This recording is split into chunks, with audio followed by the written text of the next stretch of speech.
You guys were. Oh, now it's starting. It was going. I get a Dorito. Somewhat. Looked up, her crossed yellow eyes looking over at Pinkie Pie. "Hi, Pinkie," said Derpy happily. Pinkie Pie was a little nervous, but she knew she could handle it. "Hey, Derpy," she said with a smile. "Do you need something?" "You weren't up there, so I came looking for you," said the gray Pegasus. "I wanted to ask if you could make some muffins." Pinkie looked at Candy Mane to see her stirring.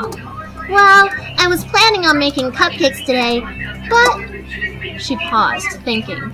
She knew Derpy wasn't stupid per se. She wasn't exactly like the other ponies. She seemed to be a bit mentally challenged, but she was sweet nonetheless.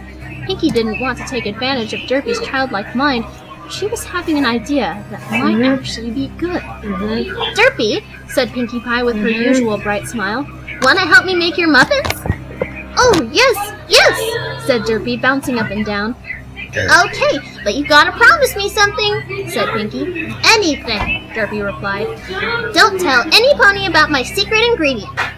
"What's your secret ingredient?" Then, as if on cue, Candy Mane became fully conscious. "Where am I?" she said drearily. Pinkie Pie led Derpy to the table. "Well, you see, every pony in Ponyville has a number, and when that number is drawn, I go get the pony," she explained. Candy Mane struggled against her bindings, but was listening to the conversation instead of inquiring about her capture.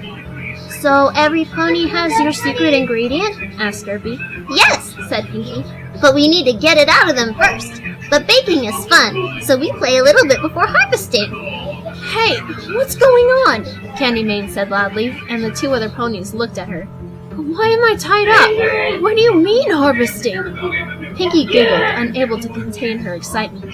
"Candy, today is a special day for you," squeaked Pinkie Pie, and Derpy began to giggle with anticipation, excited about this new event.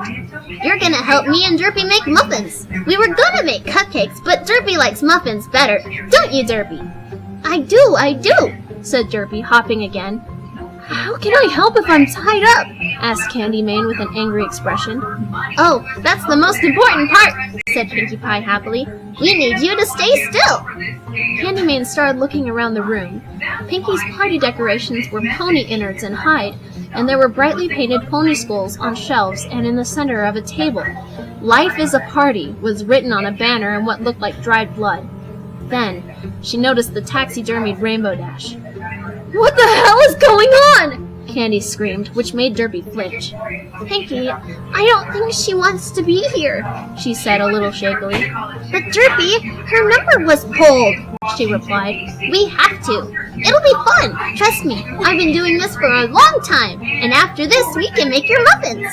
The smile returned to Derpy's face. "Oh yeah, okay, I'm ready," said Derpy as Candy Mane began to panic and struggle wildly. "What do we do?"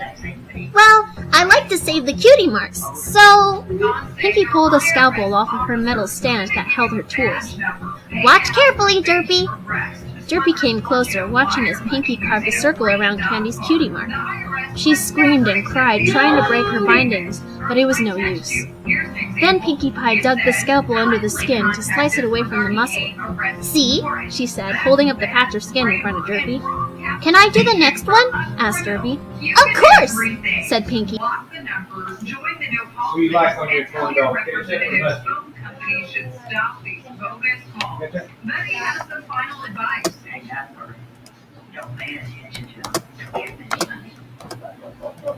And as aggressive as these calls are, never ever give your personal information on the phone. The IRS agents will never text you or contact you on social media.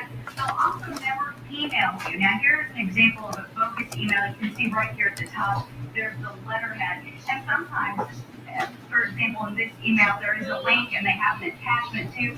Don't click on that because it's like... And dip you like ketchup mustard. Ketchup. Be delighted. "But be careful not to cut yourself, Derpy, God. and try not to cut the cutie mark. We want it to still be nice and pretty."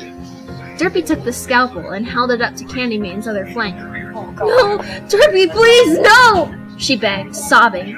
Derpy shakily pierced Candy's hide and carved a very messy circle around the mark. It did the job, though. Pinkie clapped her hooves together, cheering. You got your first cutie mark, she cried. There's somebody on my character, and I was moving him when I finished, and he was like, it kept bouncing. I'm like, yay! You can keep it if you want. Really? No fooling? Asked Derpy, smiling broadly. She tucked the cutie mark under her wing for safekeeping. Now what do we do? Now we have some fun, said Pinky. We can do anything we want to her. What do you think we should do, Derpy? Derpy thought for a moment and then gave a great hop. Can we take her legs away? She asked happily. Candy wailed again, trying to call for help as tears ran down her face. Yes, that's a great idea! Pinkie Pie grabbed her hacksaw, which was still stained with Rainbow Dash's blood. Hey, Derpy, maybe you can answer this. Why do they call it a hacksaw if it doesn't hack? Said Derpy, nervously shuffling her front hooves. Maybe you can also hack with it. Pinkie laughed. I never thought of that. Want to give it a try? Derpy took the hacksaw and trotted closer to Candymane. Listen, Derpy, she pleaded. Killing ponies isn't good. It's bad. Please don't hurt me anymore. Well, we need the special ingredient or else Pinkie Pie's muffins won't be tasty, Derpy chirped. She leveled the hacksaw right above Candy's left knee, then pulled back her arm and swung the saw. It broke the skin just a bit, and Candymane screamed again. Keep trying, Derpy, Pinkie Pie encouraged. Derpy began to hack at Candy's leg violently with all of her strength. Over the Earth Pony's screeches, Derpy was laughing giddily. This is fun, she cried. However, when she got to the bone, she couldn't hack anymore. Pinkie Pie, it won't go through. We might have to actually use the saw part now, Pinkie replied. Please stop! Please stop! Candymane bellowed. Derpy began sawing through the bone, and Candymane's eyes widened, the excruciating pain overwhelming her. Oh no, said Pinkie. I think she's about to faint. Derpy sawed her way through the bone, and the severed leg lay limp, still strapped to the table. Candy was hyperventilating now. Here, let me do the other one. Derpy handed the hacksaw to Pinkie, and she made quick work of Candy's other leg. She was feeling dizzy, her vision swimming. Pinkie, I think she's sleepy, said Derpy. Pinkie Pie pulled the detached legs from the straps and threw them aside. I can fix that! Pinkie Pie jabbed a needle into Candymane and injected a shot of adrenaline into her. She gasped, breathing hard and continuing to sob. Pinkie, please, she said weakly. Derpy, want to see what an eyeball feels like? Said Pinkie, and Derpy nodded excitedly. Pinkie Pie took her scalpel again, along with a spoon, and got closer to Candymane's face. No, please, no! With another blood-curdling scream, she felt the scalpel cut the membrane holding her eye in her socket. Pinkie then took the spoon and carefully scooped out the slimy ball, slicing the optic nerve. She brought the bloody eyeball to Derpy, who nudged it onto her nose, smiling. Ooh, it's all gooey, she giggled. Can I play with the other one? No, we want Candy to see everything until she has to go, Pinkie replied. Okay.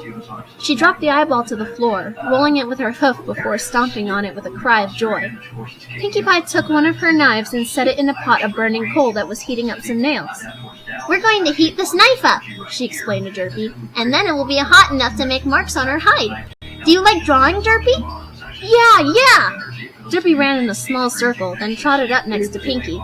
Candymane wasn't screaming or struggling anymore, just simply sobbing, her empty eye socket spilling blood-infused tears. After a few moments, Pinkie Pie handed Derpy the hot knife. Careful, it's hot, she warned. I know exactly what to draw, Derpy cried, and touched the tip of the tool to Candy's chest. She tried screaming, but her voice was hoarse, and cracked when she tried to make a sound. Derpy took her time drawing her masterpiece, and even had to reheat the knife a couple times. When she was done, it was a very messy stick pony with curly hair. Oh, is that me? Asked Pinkie Pie. Yeah, said Derpy, 'cause you're my bestest friend. Pinkie's lip trembled, and she hugged Derpy tightly. She really was such a sweet pony. Okay, Derpy, I know we haven't played for very long, but I bet you want your muffins, huh? Yeah! She handed Derpy the scalpel once more, and then traced a line on Candymane's abdomen with her hoof, showing where to cut. You're going to cut her open, but first I'm gonna numb her, Pinkie Pie explained, and she gave Candy another shot of something. After a few minutes, Pinkie gave the okay to Derpy, who began carefully cutting. Okay.